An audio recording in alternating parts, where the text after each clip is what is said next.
오늘 함께 은혜 받으실 하나님 말씀 봉독하겠습니다. 오늘 여러분들과 함께 봉독할 하나님의 말씀은 신약성경 고린도전서 15장 31절부터 32절까지의 말씀입니다. 신약성경 고린도전서 15장 31절부터 32절까지의 말씀을 우리 다 같이 한마음 한뜻으로 봉독하겠습니다. 형제들아, 내가 그리스도 예수 우리 주 안에서 가진 바 너희에 대한 나의 자랑을 두고 단언하노니 나는 날마다 죽노라. 내가 사람의 방법으로 에베소에서 맹수와 더불어 싸웠다면 내게 무슨 유익이 있으리요? 죽은 자가 다시 살아나지 못한다면 내일 죽을 터이니 먹고 마시자 하리라. 아멘. 저는 오늘 고린도 전서 15장 31절부터 32절 말씀 가지고 부활 소망이라는 제목으로 말씀을 나누겠습니다. 좀 오랜 기간 동안 고린도 전서의 말씀을 전했습니다. 근데 오늘은 이 고린도 전서의 강해를 마무리하고자 합니다. 바울은 오늘 어디에 있습니까? 고린도에 있습니다. 또한 고린도에서 사역했습니다. 또한 고린도에 교회가 있었습니다. 이 고린도에 보내는 편지의 마지막 내용이 무엇인가? 바로 부활입니다.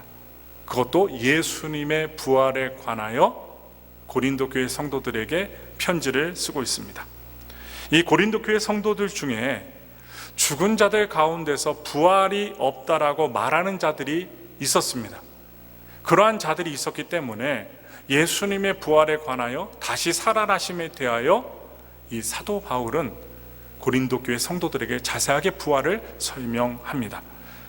그 당시 문화를 우리가 한번 살펴볼 수 있는데, 당시 헬라 세계에서는 영혼은 불멸하다라고 생각했습니다. 영혼은 불멸하다, 멸하지 않는다, 없어지지 않는다라고 생각했어요.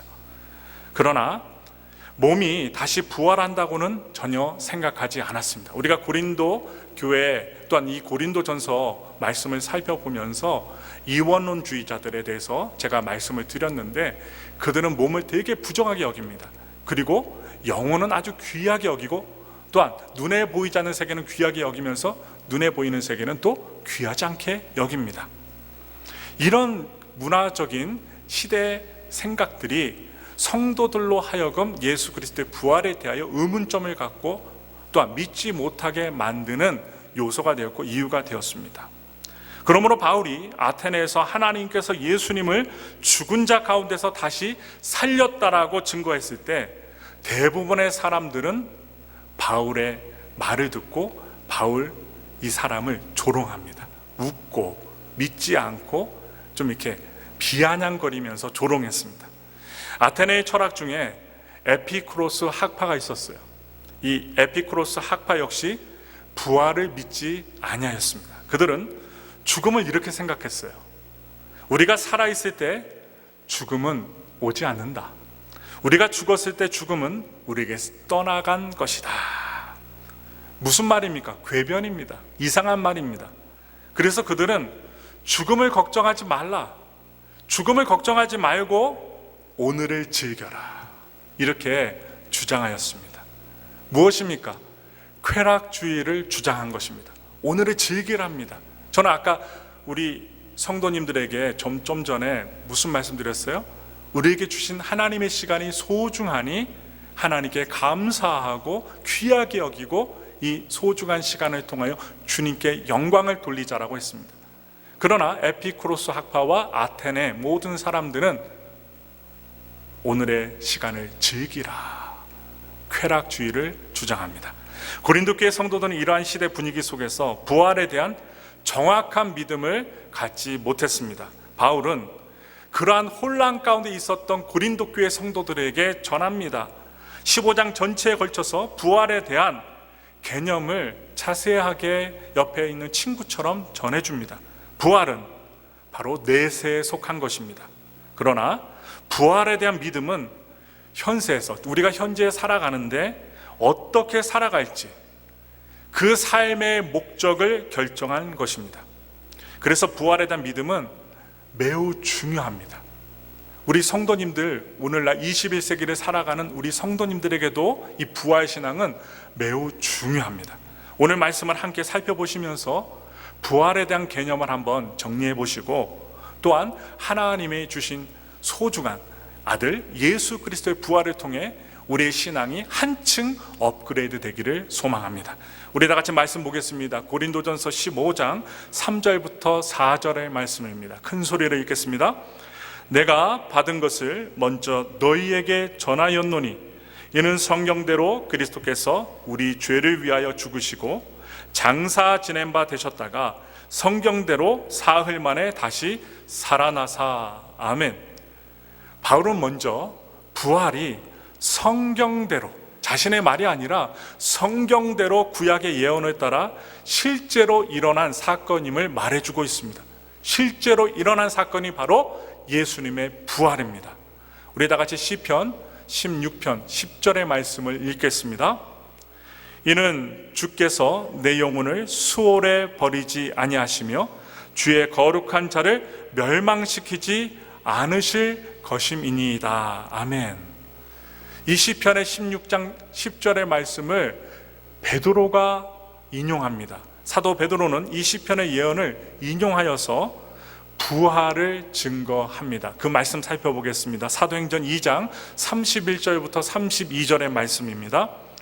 미리 본고로 그리스도의 부활을 말하되 그가 음부에 버림이 되지 않고 그의 육신이 썩음을 당하지 아니하시리라 하더니 이 예수를 하나님이 살리신지라 우리가 다 이 일의 증인이로다. 아멘.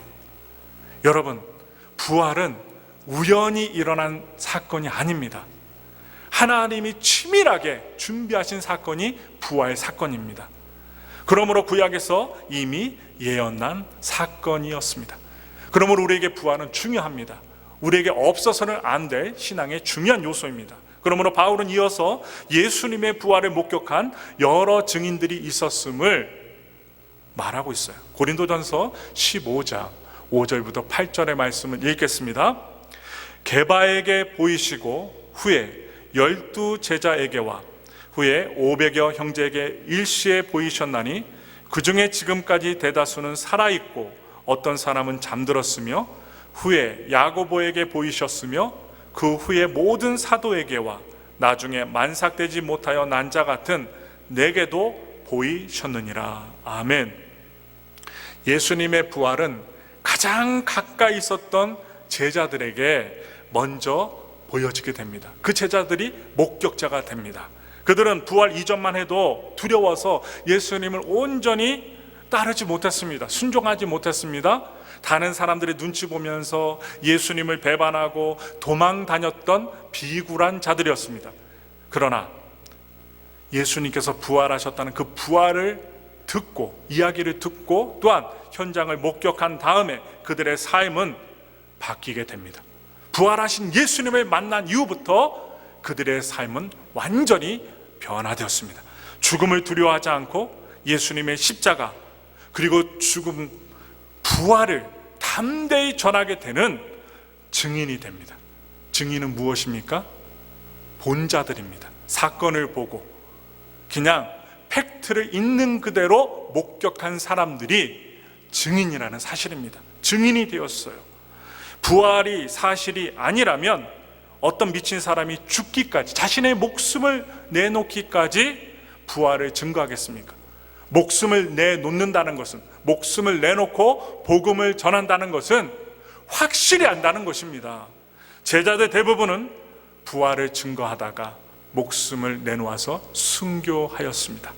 예수님의 부활을 목격한 500여 명의 형제들 중에서도 바울이 말하고 있는 그때까지 대다수가 살아 있었습니다. 죽지 않았습니다. 살아 있었습니다. 그들은 부활에 대해 살아있는 증인들이 되었습니다. 그뿐만이 아니에요. 예수님과 함께 형제 역할을 맡았던 동생이 있죠. 예수님의 동생 야고보. 야고보도 부활의 증인이 되었습니다. 그는 평소에 예수님에 대해서 별 믿음이 없었습니다. 가장 가까이서 예수님을 본 야고보 동생이었는데 예수님에 대한 믿음이 없었어요. 그러나 그 동생, 믿음이 없었던 야고보 동생도 예수님의 부활을 목격하고 나서 믿음을 갖게 됩니다. 그것도 확실한 믿음을 소유하게 되었습니다. 그 후에 그는 예루살렘 교회의 지도자가 됩니다. 얼마나 발전적인 모습입니까? 사도 바울은 부활의 증인 중 가장 드라마틱한 증인입니다. 지금 고린도 전서 성도들에게 말씀을 전하고 있잖아요. 권면하잖아요. 드라마틱한 증인이에요. 그는 예수 믿는 자를 잡아 가두던 사람이에요. 죽였던 자입니다. 그리고 예수 믿는 자들의 그 삶을 짓밟았던 자입니다. 그런 그가 부활하신 주님을 만난 뒤 바로 부활의 증인이 됩니다. 모든 것을 내려놓습니다. 자신을 뭐라고 고백합니까? 죄인 중에 괴수라고 고백합니다. 완전히 자신을 낮추고 예수님께 납작 엎드려 예수님을 증거하는 증인이 되었습니다. 이러한 부활의 증인들은 예수님께서 부활하셨다는 강력한 증거가 됩니다. 한 명도 아닙니다. 수십 명입니다. 수백 명입니다. 이어서 바울은 예수님의 부활이 없었다면 어떤 결과가 벌어질지 설명하고 있습니다. 우리 다 같이 그 말씀 보겠습니다. 고린도전서 15장 17절의 말씀입니다. 그리스도께서 다시 살아나신 일이 없으면 너희의 믿음도 헛되고 너희가 여전히 죄 가운데 있을 것이요. 여기서 전제 조건이 있죠. 부활이 없다면 예수님을 믿는 자들의 믿음은 헛것이 된다는 것입니다. 오늘 지금 예배를 드리는 여러분과 저도 헛것이 된다는 거예요. 근데 헛것이 아니죠. 성경은 죄의 삭은 사망이라고 말해주고 있어요. 모든 사람들은 하나님을 떠난 죄의 결과가 무엇이라고 이야기하느냐? 죽음이라는 운명을 말하고 있습니다. 우리는 죄를 짓게 되면 죽음이라는 운명을 맞이하게 되어 있다는 것입니다. 만약 예수님이 십자가에서 죽고 부활하시지 못하였다면 예수님 역시 죄인으로 죽은 것이 됩니다. 논리로 말하면, 그러면 예수님은 죽음에서 우리를 건지실 구원자가 될 수 없다라는 말이에요. 그렇기에 예수님의 부활이 없다면 사람들은 여전히 죄 가운데 죽어갈 수밖에 없는 인생이 될 수밖에 없다는 것입니다. 그런데 그것이 사실이 아니죠. 바울은 이어서 예수님이 부활하신 결과 어떠한 일이 일어났는지 설명해 주고 있습니다. 우리 다 같이 고린도전서 15장 20절의 말씀을 읽겠습니다. 그러나 이제 그리스도께서 죽은 자 가운데서 다시 살아나사 잠자는 자들의 첫 열매가 되셨도다. 아멘. 초실절은 6월절 이후에 첫 번째 안식일 다음 날입니다. 예수님은 6월절 금요일에 십자가에서 죽으시고 초실절인 일요일 새벽에 부활하셨습니다. 그리하여 모든 죽은 자들의 부활을 위한 첫 열매가 되셨다는 것입니다. 예수님께서 부활하셨어요. 여러 학자들에 의해서 주일이다, 토요일이다, 언제 돌아가셨고 언제 살아나셨다, 그러한 여러 가지 이야기가 있습니다. 그러나 중요한 사실은 예수님이 부활하셨느냐 안 하셨느냐가 중요하다는 것입니다. 예수님은 부활의 첫 열매가 되셨고 부활의 주인공이 되셨습니다. 이것은 예수를 믿고 죽은 자들 역시 예수님처럼 몸의 부활을 경험하게 된다는 사실입니다. 오늘 설교를 듣고 계시는 우리 엘파소 순목회 모든 성도님들과 또한 영상을 통해서 보시는 모든 성도님들은 이 부활하신 예수님을 믿고 계심을 믿습니다. 고린도전서 15장 21절부터 23절의 말씀을 읽겠습니다. 사망이 한 사람으로 말미암았으니 죽은 자의 부활도 한 사람으로 말미암는도다. 아담 안에서 모든 사람이 죽은 것 같이 그리스도 안에서 모든 사람이 삶을 얻으리라. 그러나 각각 자기 차례대로 되리니 먼저는 첫 열매인 그리스도요, 다음에는 그가 강림하실 때에 그리스도에게 속한 자요. 아멘. 바울은 이 그리스도의 부활 다음에 이제 그리스도께, 예수님께 속한 자들이 바로 예수님께서 다시 오실 때 부활하게 된다라고 말해주고 있습니다. 우리는 언제 부활해요? 예수님이 다시 오시는 그날 우리는 부활하게 됩니다. 그러므로 여러분은 그리스도께 속해 있는지 한번 점검해 보셔야 돼요. 오늘 말씀을 들으시면서 내가 예수님의 부활을 믿고 있는가? 예수님의 십자가를 믿고 있는가? 여러분들 심령 속에서 대답해 보시기 바랍니다. 그리스도께 속해 있는 사람들은 예수님이 그리스도가 다시 오실 때 몸의 부활을 경험합니다. 주님과 함께 영원을 누리기 위해서 다시 살리심을 받는 것입니다. 지금 이 설교를 들으시는 분들 가운데 내가 나중에 죽으면 자녀들에게 화장하지 마라 하시는 분들도 계셔요. 절대로 화장하지 마라, 그냥 죽은 그대로 관 속에 놓고 묻어다오 하고 유언하는 분도 계십니다. 아닙니다. 여러분, 화장을 해도 그냥 묻혀도 전능하신 하나님, 창조의 능력이 있으신 하나님께서는 화장을 해서 제 가운데 있다 할지라도, 그냥 몸으로 썩을지라도 다 부활시켜 주실 줄 믿습니다. 그러니 염려하지 마세요.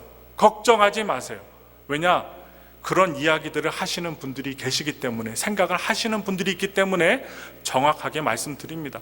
화장을 했던, 아니면 그냥 매장을 했던, 아니면 화장을 해서 나무 밑에 묻었던, 아무 상관이 없습니다. 하나님은 예수님이 재림하실 때 영광의 몸으로 우리를 부활시켜 주실 줄 믿습니다. 그것을 믿는 자들이 누굽니까? 예수 믿는 자들입니다. 그러므로 이 주님과 함께 영원히 누리기 위해서 다시 살리심을 받는 사람들, 바로 예수 믿는 자들이에요. 우리 모두가 그리스도께 속하여 영원을 누릴 수 있게 되기를 바랍니다. 이어서 바울은 이러한 부활 소망 때문에 어떻게 자신의 삶이 바뀌었는지 간증을 하고 있어요. 내가 어떻게 삶이 변화됐는지 간증을 하고 있습니다. 고린도전서 15장 30절부터 31절의 말씀입니다. 우리 크게 읽겠습니다. 또 어찌하여 우리가 언제나 위험을 무릅쓰리요. 형제들아, 내가 그리스도 예수 우리 주 안에서 가진 바 너희에 대한 나의 자랑을 두고 단언하노니 나는 날마다 죽노라.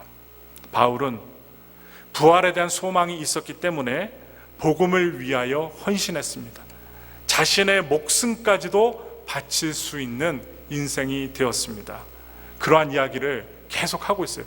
그 말씀 한번 살펴볼게요. 어떠한 삶을 살았는지 한번 살펴보겠습니다. 고린도서 11장 23절부터 27절의 말씀입니다.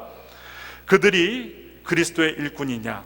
정신없는 말을 하거니와 나는 더욱 그러하도다. 내가 수고를 넘치도록 하고 옥에 갇히기도 더 많이 하고 매도 수없이 맞고 여러 번 죽을 뻔하였으니 유대인들에게 40에서 하나 감한매를 5번 맞았으며 3번 태장으로 맞고 1번 돌로 맞고 3번 파선하고 일주야를 깊은 바다에서 지냈으며 여러 번 여행하면서 강의 위험과 강도의 위험과 동족의 위험과 이방인의 위험과 신의 위험과 광야의 위험과 바다의 위험과 거짓 형제 중에 위험을 당하고 또 수고하며 애쓰고 여러 번 자지 못하고 줄이며 목마르고 여러 번 굶고 춥고 헐벗었노라. 아멘. 참 많은 고난을 당했습니다. 많은 어려움을 경험한 바울, 얼마나 힘들었을까요? 그러나 그러한 어려움 중에도 바울이 소망을 가질 수 있었던 것은 부활에 대한 소망이 있었기 때문입니다. 자신이 지금 죽어도, 매를 맞아 죽어도, 그리고 주변 사람들에게 모함을 당하고 배를 타고 하다가 배가 가라앉는 위험, 또한 여러 가지 위험을 당한다 할지라도 주님께서 나를 영원한 세계로 살려내실 것이라는 그런 부활 소망이 있었기 때문에 오뚜기처럼 또 일어나고 또 일어나고 또 일어나서 주님의 사명을 감당하고 복음을 전할 수 있었던 것입니다. 바울의 삶은 뭐라고 얘기합니까? 나는 날마다 죽노라, 이렇게 고백하는 삶이었습니다. 여러분들은 날마다 죽는 삶을 사십니까? 한번 생각해 보세요. 죽지 않고 바락바락 일어나는 우리들의 모습이 생각나지 않습니까? 옆에 사람이, 아내가 남편이, 아니면 친구가 내 자존심 건드릴 때 다른 것은 다 참을 수 있지만 내 자존심 건드리는 건 참을 수 없다면서 어떻게 멱살은 잡지 않으십니까? 우리는 죽기가 쉽지 않습니다. 그러나 사도 바울이 권합니다. 부활하신 예수님으로 말미암아 내 성질을 죽이고 내 마음을 낮추고 예수님을 따르는 낮은 마음으로 살라는 것입니다. 내가 죽지 않으면 예수님의 영광이 나타나지 않기 때문입니다. 날마다 죽는 삶은 여러분 어떤 삶일까요? 고린도서 4장 10절부터 12절에 나타납니다. 우리 읽겠습니다. 우리가 항상 예수의 죽음을 몸에 짊어짐은 예수의 생명이 또한 우리 몸에 나타나게 하려 함이라. 우리 살아있는 자가 항상 예수를 위하여 죽음에 넘겨짐은 예수의 생명이 또한 우리 죽을 육체에 나타나게 하려 함이라.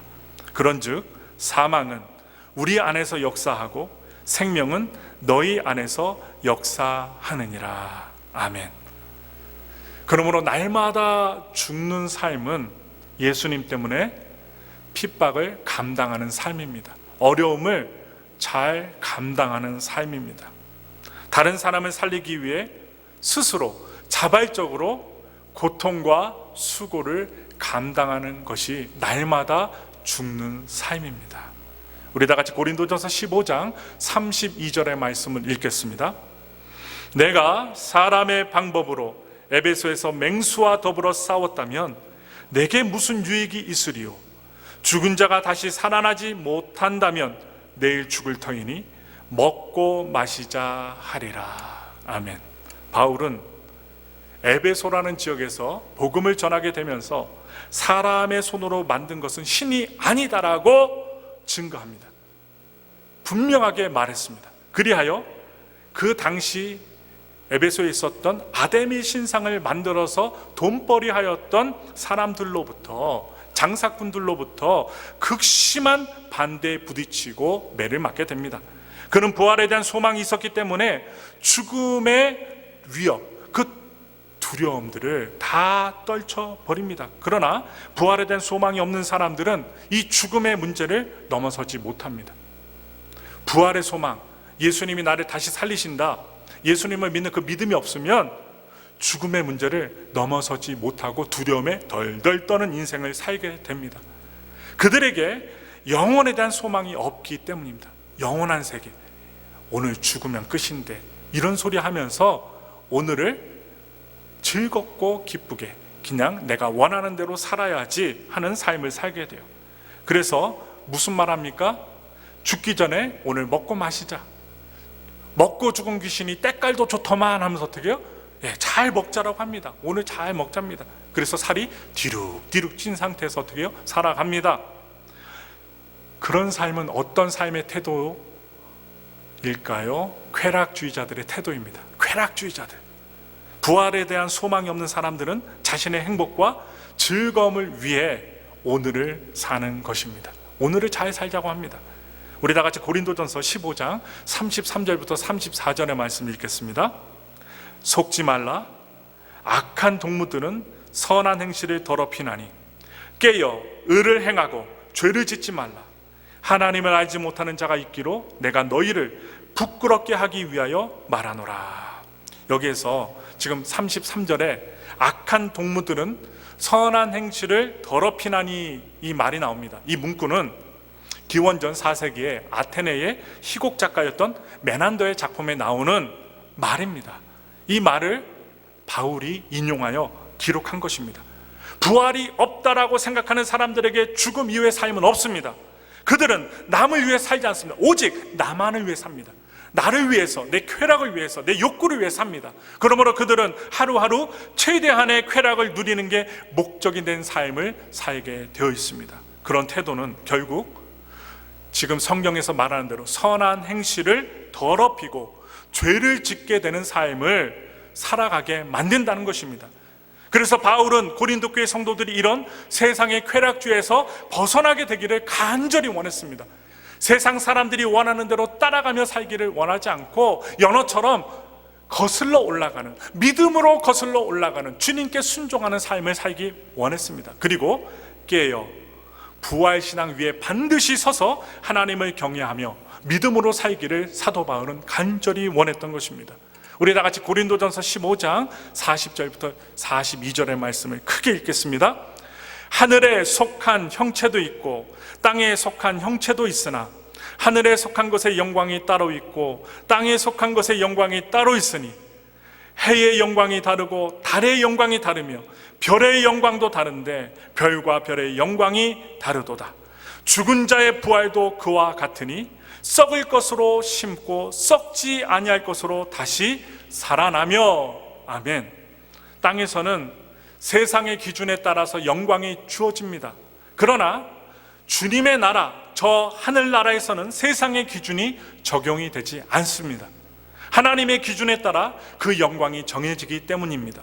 세상에서 주님을 위해 자신을 다 드린 자가 앞으로 장차 하늘에서 받을 영광은 세상의 영광과는 비교할 수 없다는 얘기입니다. 세상 것과 비교할 수 없습니다. 마지막으로 바울은 고백합니다. 우리 읽겠습니다. 고린도전서 15장 58절의 말씀입니다. 그러므로 내 사랑하는 형제들아, 견실하며 흔들리지 말고 항상 주의 일에 더욱 힘쓰는 자들이 되라. 이는 너희 수고가 주 안에서 헛되지 않은 줄 알미라. 아멘. 우리 예수님을 믿는 저와 여러분들, 부활 소망이 없다면 공동체에 헌신하는 것이 의미가 없습니다. 그래서 부활에 대한 소망이 없는 사람은 공동체 안에서, 교회 안에서, 또한 가정 안에서도 헌신하지 않습니다. 공동체를 위해 수고하지도 않습니다. 그러나 예수님을 믿는, 또한 예수님이 우리를 다시 살리실 부활 소망이 있다면 주의 일에 힘쓰는 것보다 더 값진 것이 없음을 깨닫게 됩니다. 자각해요.